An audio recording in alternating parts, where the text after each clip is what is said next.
you move now from the world of the intellect, because understanding something intellectually is very different than understanding something spiritually. To understand something spiritually, you must experience it. And in order to experience it, you have to experience it in your imagination as an I am, but you must be able to feel it. Our feelings are the things that take place in our body. It says, Neville says, and I have this on next to my bed where I live in Maui, make your future dream a present fact by assuming the feeling of the wish fulfilled. So whatever it is that you would like to experience in your life, remember, your imagination is yours. Everything that now exists was once imagined. Therefore, everything that is going to exist must first be imagined. Okay?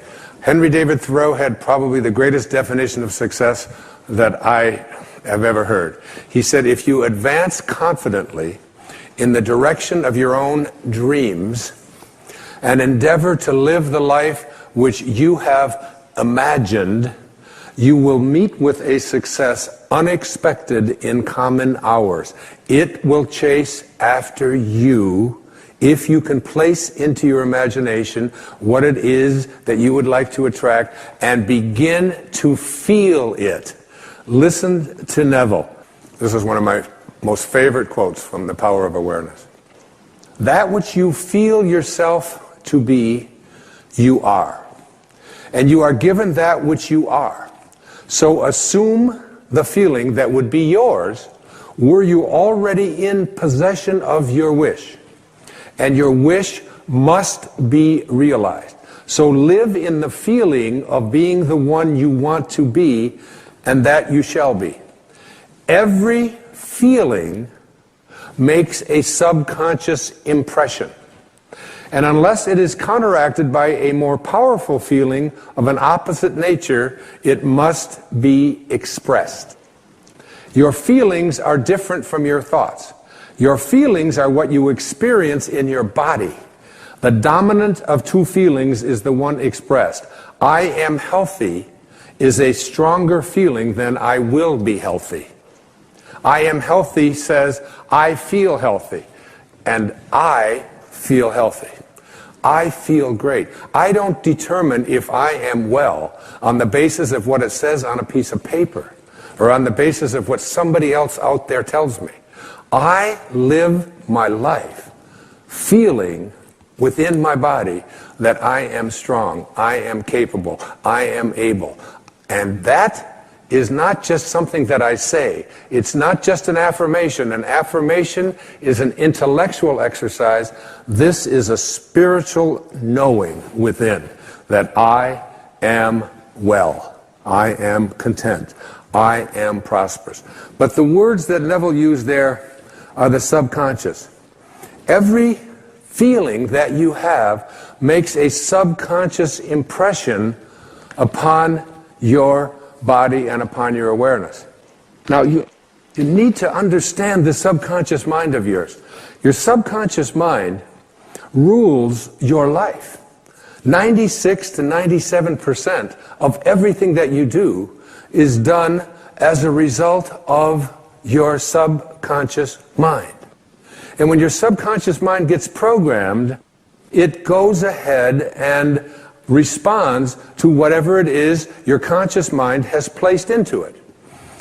And to feel it, not just to think it, but to feel it. Neville's law of assumption says this: if this assumption about what you would like to become is persisted in until it becomes your dominant feeling, the attainment of your ideal is absolutely inevitable.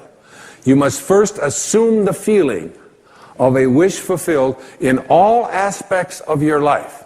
So you have to say to yourself, what does it feel like to be prosperous?